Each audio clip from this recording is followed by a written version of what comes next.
Gepleýär Azatlyk Radiosu. Assalamu alaykum hormatly dinleýijiler. Hepdäniň jemy gepleşigimizi dinlemäge çagyrýarys. Mikrofon öňünde Maksat Ataýew. Bu hepde Azatlyk Radiosynyň web saýtyna iň köp okulan makalalaryň başyny marada adamlar un paýoklaryny talap edip häkimlige bardy diýen at bilen çap edilen habar çekýär. Aşgabatda ulaglaryň zawoddan çykarlaryna goýulan bölegini değişli ýene bir talap güýje girizildi. Näme üçin Türkmenistanyň ýaşaýjylary öýde bejerik almagy makul bilýärler. Türkmen alawaýyna heykel açylan güni ýurtda itler öldürildi. Bankomat nowatyna şikeslenen aýarlar Lewawyň köp uğurly hassahanasyna eltildi diýen atlar bilen çap edilen habarlarym iň köp okulanlaryň bäşligine giripdir. Abaşanyň 46-njy prezidenti Joe Bidenyň durmuşyna seredeniňne Türkmen görnüşleri 44-nji hepde.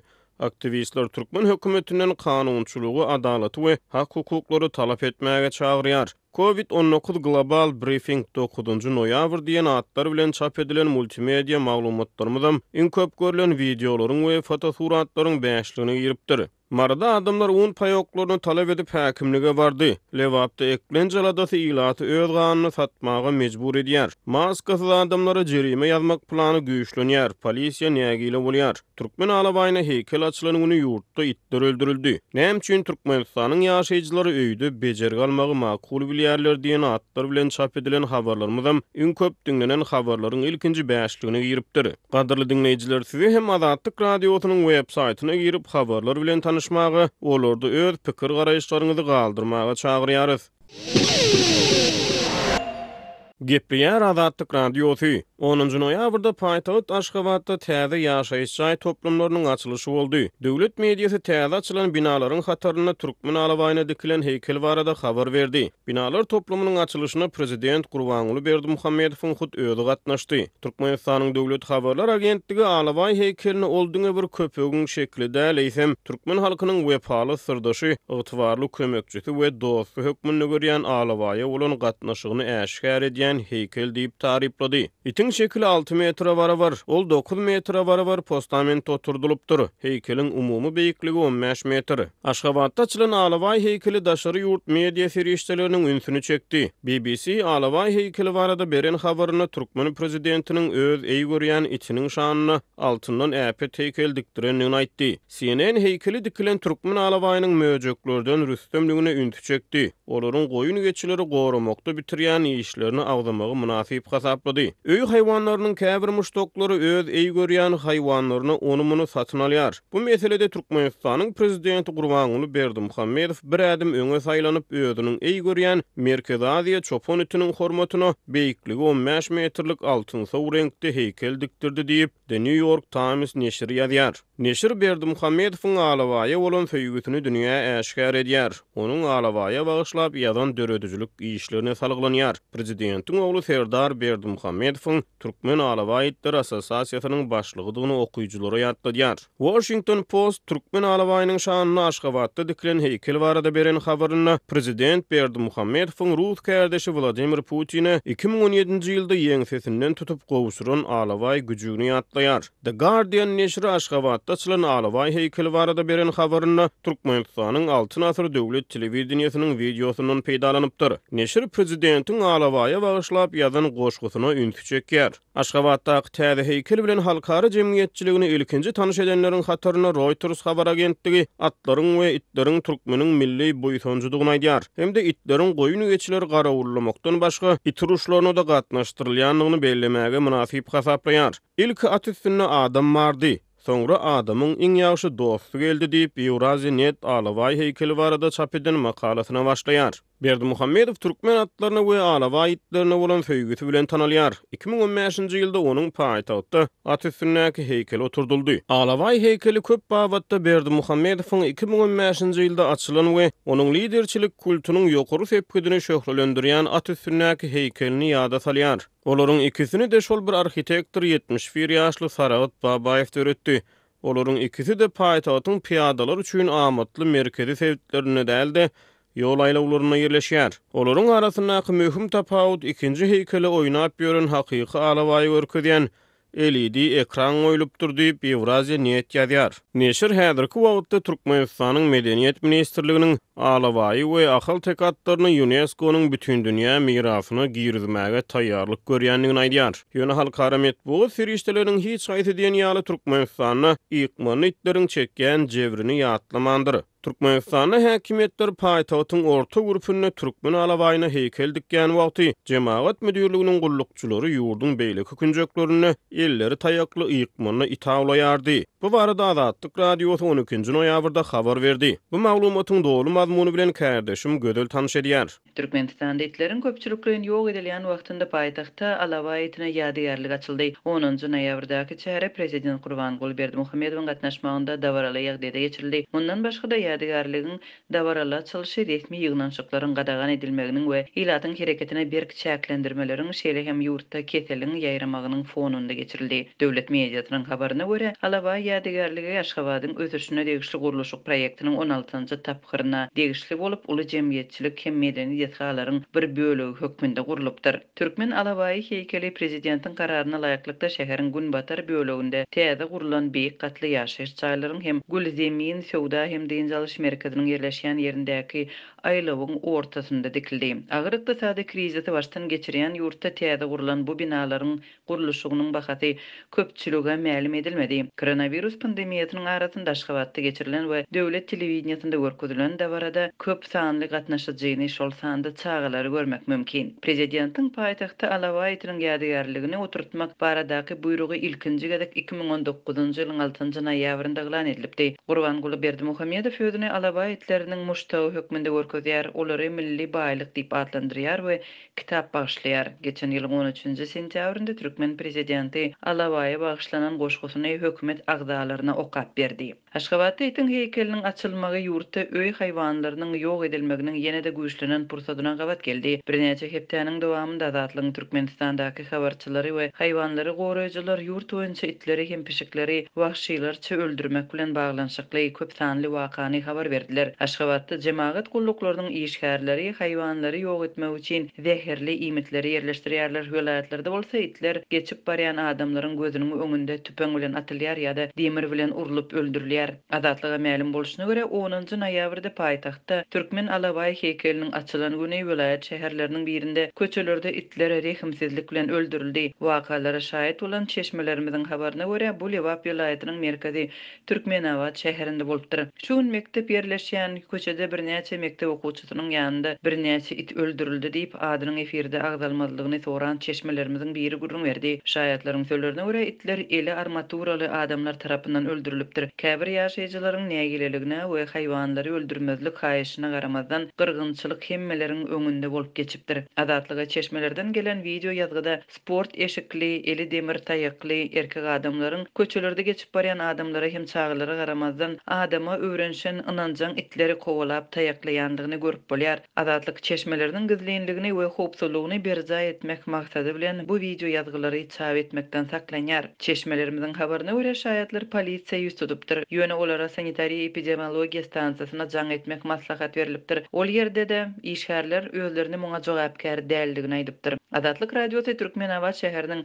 administrasiýasyndan düşündürüş alyp bilmedi. Türkmenistanyň paýtagtynda itleri we pişikleri tutmak we ýok etmek işlerini häkimlige degişli jemaat gullukları we öý dolandyryş administrasiýalarynyň işgärleri amal aşyrýarlar. Şu ýylyň iýul aýynda Aşgabatyň häkimetleri paýtagtyň ýaşaýjylaryndan öý haýwanlaryndan öz başlyk dinmagy talap edipdi. Ýurdun häkimetleri köçelerde haýwanlaryň ýok edilmek meselesini görmezlige salýarlar. Gararsyz habar beriş serişdeleriniň hem haýwanlary goraýjylaryň köp sanly habarlaryndan soň 2019-njy ýylyň fevral aýynda Türkmen prezidenti ýurdun ilkinji veterinariýa klinikasyny we öýsiz haýwanlar üçin başpena döretmek planlaryny elan edipdi. Şonda guruluşyň döwlet pulunyň hasabyna amal aşyryljakdygy ma'lum edilipdi. Ýöne tiz wagtdan ilatdan hem telekeçilerden pul ýygnalýanlygy elan edildi. Gysga wagtdan soň prezident ýurtda alawaýlary köpeltmek üçin merkezleri döretmek karary elan edildi.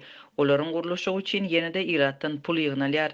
Alaway merkezlerini gurmak inisiatiwaty prezident Gurbanguly Berdimuhammedowa degişli bolsa, onuň öz karary bilen şu ýylyň may aýynda döredilen Türkmen Alawayitleri birleşigine prezidentiň ogly Serdar Berdimuhammedow başlyklyk edýär. Türkmenistanyň döwlet we ýarym resmi habar beriş serişdeleri wagtal döwlet baştutanyň haýwanlary üns berýänligi baradaky habarlary çap edýär. Gepleýär Azatlyk Radiosy.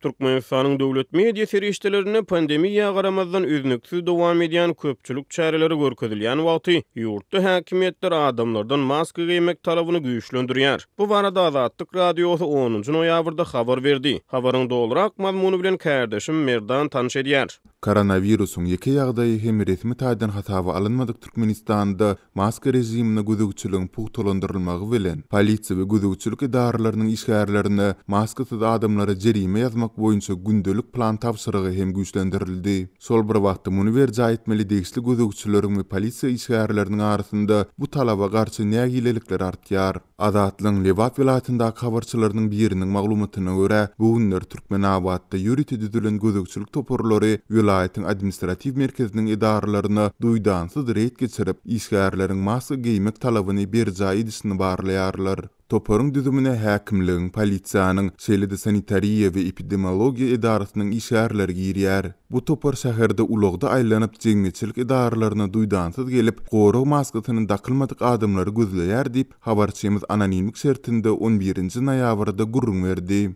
Maskasyz ýa-da onu talaba laýyk takylmadyklara şol ýeriň özünde jerime ýazylýar we iş wagtyndan soňra ýerli sanitariýa we epidemiologiýa idarasyna baryp onu tölemelidigi aýdylýar. Mundan başga da Azatlyň habarçysy döwlet idaralarynda, mekteplerde we çağlar baglarynda ýüze çykarylan maskasyz adamlara salynýan jerimäniň ýolda maska giýmän saklanan adamlara berilen temmiden 2 isteden hem ýokarydygyny belleýär. Köçede maskasy saklanan adamlara 20 manat möçberinde jerime ýazylýar. Idarada mektepde maska dakylmadyklara 50 manat jerime töledilýär. Mundan başga da köçede adatça 10 manat para berip resmi jerimäni tölemän bolýar. Emaret geçiren topar idaralarda ýazylýan jerimäniň resmi ýagdaýda dogly tölenmegine berk güdükçüligi ýer diýip habarçymyz gurrun berdi. Ol eýen bir näçe günden bäri Türkmenabadyň sanitariýa we epidemiologiýa idarasynda jerime tölemek üçin gündelik 10 adamyň toplanýandygyny hem bellädi. Bu aralykda polisiýa işgärleri hem maskasyz adamlary ele salmak üçin tagallalaryny güýçlendirdiler.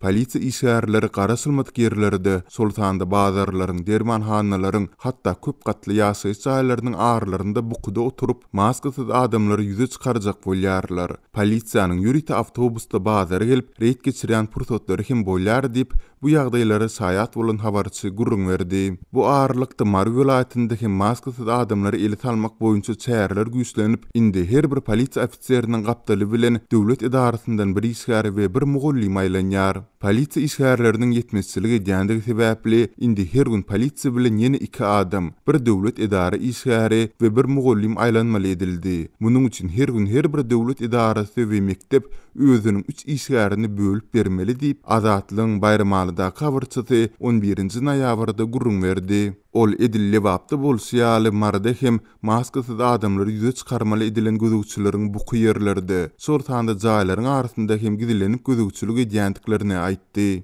Galy bertede maskasyz adamlary ýüze çykarmak boýunça tagallalaryň güýçlenmegine polisiýadan we beýleki degişli gözükçülük idaralaryndan gündelik jerime planynyň talap edilmeginiň hem sebäp bolýandygy aýdylýar. Ýatlatsak Azatlyk geçen aýyň aýagynda polisiýa işgärlerini günde azyndyr maskasyz bir adama jerime ýazmak barada plan tapşyrygynyň berilendigi, muny başarmadyklaryň jerimäni öz hasabyna tölemeli edilendigi barada habar beripdi. Ýagdaýlardan habarly çeşmämiz häzir şeýle planyň Türkmenabadyň degişli gözükçülük idaralaryndan hem talap edilýändigini aýtdy. Bu aralykda ýokurdan berilendigi aýdylýan bu plany berjä etmegini talap edilýän gözükçüleriň arasynda bu babatynda nägilelikleriniň hem artýandygy bellenilýär. Polisiýa we beýleki gözükçüler günde maskasyz adamlary ýüze çykarjak bolup, dowamly şäherde aýlanmaly bolýandyklary bilen birlikde ýylatyň arasynda olara bolan garaýşyň barha yaramazlaşýandygyndan hem alada galýarlar. Polisiýa işgärleri plany doljak bolup, öz tanys bilişlerine hem jerime ýazmaly bolýandyklaryny, netijede özara gatnaşyk prinsiplaryň bozulýandygyny hem gurrun berdiler diýip ençime polisiýa işgäri bilen söhbetdeşip bolan Türkmenawatly habarçymyz aýtdy. Marada bolsa polisiýanyň ýany bilen aýlanmaly edilen idara işgärleriniň we mugallimleriň aglabasynyň bu işe höwesiz çimelişýändigi, adamlary awlamagy özü üçin utanç bir iş hasaplaýandyklaryny ýykdylýar.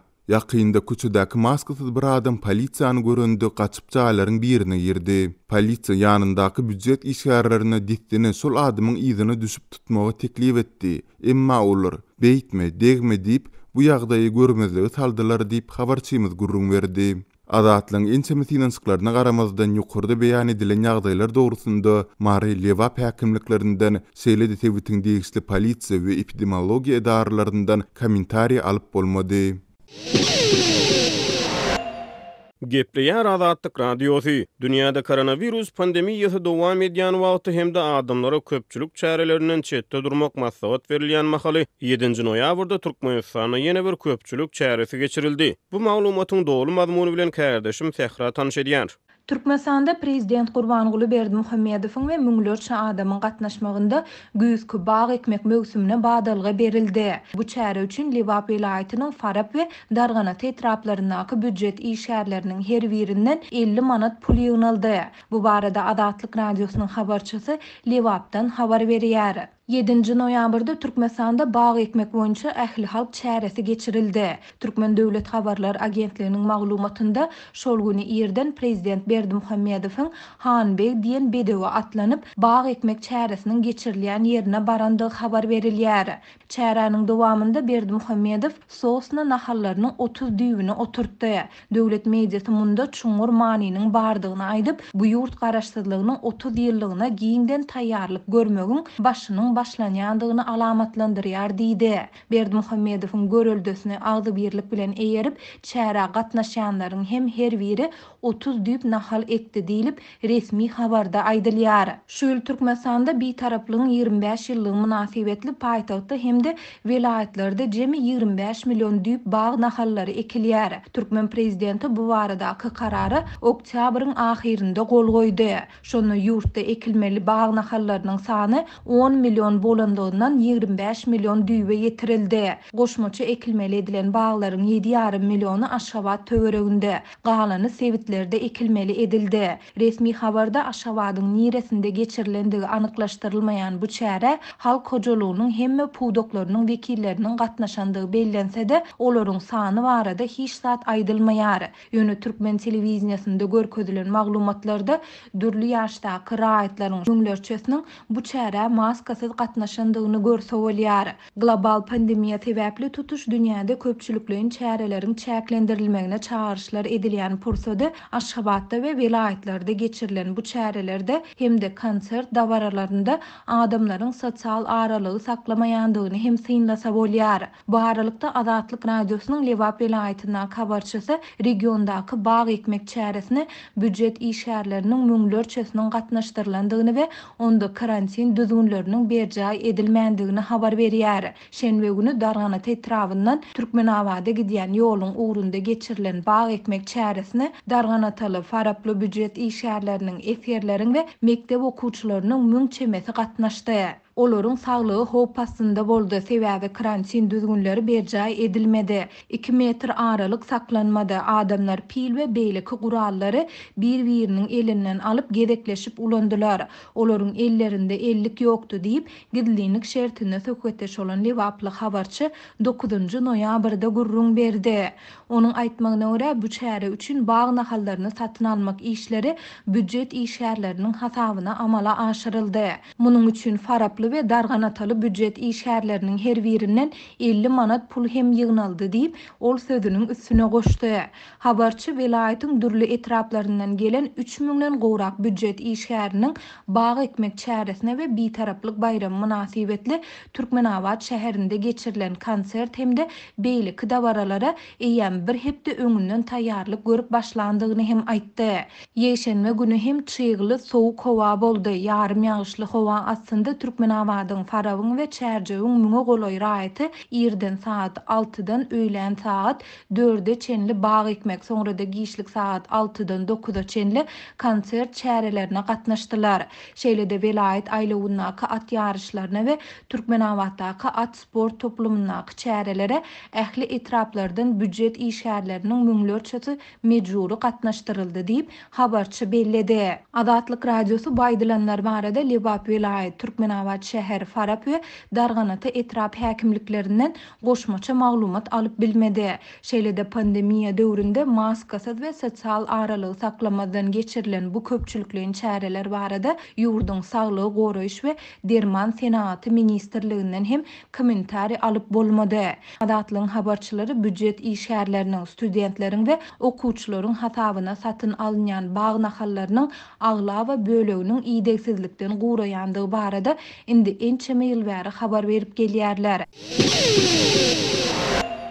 Gepleýär Azatlyk radiosu 10-njy noýabrda Mary vilayatynyň Garagy etrawyna Türkmenistana seýrek duş gelýän bir waka boldy. Onlarça adam jemlenip öz akymlaryň protest aksiýasyny geçirdiler we paýok unlaryny talap edip etrap häkimligine bardylar. Bu maglumatyň dogry mazmuny bilen sizi men Maksat Ataýew tanyş edýärin. 10-njy noýabrda Mary vilayatynyň Garagy etrawyna onlarça ýaşaýjy döwlet dukanyna dowam edýän un ýetmezçiligine protest bildirip häkimlige bardy. Ýygnalanlaryň häkimlik wekilleri bilen netije bermedik gysga duşuşygundan soň polisiýa olary dargatdy. Bu barada Azatlyk radiosynyň habarçysy habar berýär. Öz akymlaryň dören protest aksiýasy döwlet dukanyna paýok ununyň paýlanan güni ýüze çykdy. Sebäbi Azatlyk radiosynyň habarçysy bilen gurrundaş bolan ençeme ýerli ýaşaýjynyň sözlerine görä, etrapdaky bir döwlet dukanyna paýlanan paýok uny onuň nowatyna garaşýan adamlaryň hemmesine ýetmedi. Döwlet dukanyna 50 halta un geldi. Ulu nowat döredi. Ýöne un ýygnalanlaryň hemmesine ýetmedi diýip habarçy habar berdi. Onuň maglumatlaryna görä paýlanan un maýa aýynyň paýogy. Nowaty ýygnalanlaryň anyk sany mänimläl. Ýöne olaryň hataryna 100 töwereg adam un ýetmezçiligine protest bildirmek üçin etrap häkimligine tarap ýörediler. Emma häkimlige 30 töwereg adam bardy. Galanlar ýolda galdy diýip habarçy aýtdy. Türkmenistanda tas 3 ýyl bäri ykdysady kynçylyklar dowam edýär. Ýurduň dürli künjeklerini döwlet dukanlary hälişini azyk harytlarynyň üpjünçüligi bilen bagly problemalary başdan geçirýärler. Azatlyk radiosynyň habarçylary hususy sewdada esasy ýymit önümleriniň bahasynyň döwlet dukanlary bilen deňeşdirilene juda gymmatlygyny habar berýärler. Garagymyň etrap häkimliginiň öňüne ýygnanan adamlar döwlet dukanlaryna dowam edýän un ýetmezçiligine nägilelik bildirdiler. Hemde bu mesele çözgüt talap etdiler. Ýöne häkimligiň protestçiler bilen duşuşan işgäri Azatlyk radiosynyň habarçysynyň sözlerine görä soňky gallar ondan soň daýhanlara buğday berilendigini aýdyp ýygnalanlara garşylyk bildirdi. Habarçy häkimlik wekiliniň wezipesini anyklap bilmedi. Onuň sözlerine görä protestde gatnaşan adamlaryň arasynda kärene ýere ýesi ýokdy. Biz bu ýere döwletden düşýän un paýymyzy sorap geldik, eýam ýylgy turup barýar. Siz bolsa henüze maýa aýynyň paýogyny berip bileňdok diýip adamlar ýerli ýerden gyýgyrşyp başlatdy diýip habarçy aýtdy. Türkmenistanyň her hojalygy maşgala agdararynyň sanyna görä döwlet bahasyndan un berilýär. 1 kilogram paýok ununyň döwlet bahasy 1 manat. Protestde ýygnalanlar un üpjünçüligi bilen bagly problemanyň çözülmegini tutanýerli talap etdi. Ýöne häkimligiň işgäri olary dargatmak üçin wakanyň bolan ýerine polisiýa işgärlerini çağırdy. Biraz sarym soň 2 polisiýa ulagy gelip adamlary kowdy diýip habarçy aýtdy. Onuň maglumatlaryna görä şu günler Marda 50 kilogram birinji sort unyň bahasy 500 manatdan satylýar. Hojalyk harazlaryna üwelen buğday ununyň 50 kilogramlyk haltasy 300 manatdan satylýar. Habarçy etrap ýaşaýjylarynyň arasyna un üpjünçüligi bilen bagly ýagdaýyň kynlaşanyny, birekden un kar sorayan adamlaryň köpelýändigini habar berdi. Bu aralykda döwlet dukanlaryna azyk harytlarynyň üpjünçüligi bilen bagly problemalar vilayet paýtagtyna da ýüze çykýar. Şeker, towuk, buğday, ösümlik ýagy we ýumurtga ýaly önümler ardan bahadan satyn almak üçin adamlar ýer bilen döwlet dukanlarynyň öňünde nowat durýar. Dören nowatlarda wagtal adamlaryň arasyna dawa jenjel ýüze çykýar. 5-nji noýabrda Azatlyk radiosynyň habarçysy Mara şäherine bir döwlet dukanynyň öňünde çörek satyn almak üçin 80 golaý adamyň nowat bellendigini we daň bilen sagat 5:30 töwereklerini adamlaryň arasyna dawa jenjeliň ýüze çykanlygyny habar berdi. Çörek adam başyna birden çäkli mösberde satyldy. Onuň maglumatlaryna görä pensiýa günü ýeri bilen çöregiň nobatyna garaşýan adamlar bilen beýnobat öň hatarlary eýelemäge finanşan adamlaryň arasyna ýakalaşyk boldy. Olar uruşup başladylar, soňra polisiýa ulugy gelip 4 adamy tutsak etdi diýip habar çaýtdy. Bu wakanyň ýa-da habarçynyň maglumatyna görä nobata garaşýan aýallaryň arasyna dawa turdy. Adamlaryň öz aralaryna dawa jenjel sagat 6-da dukan açylandan soň köçüşdi. Hormatly dinleýijiler, hepdäniň jemgyýet beşiginiň bugünkü sany tamam boldy. Azatlyk radiosynyň tolkunlaryna galyň.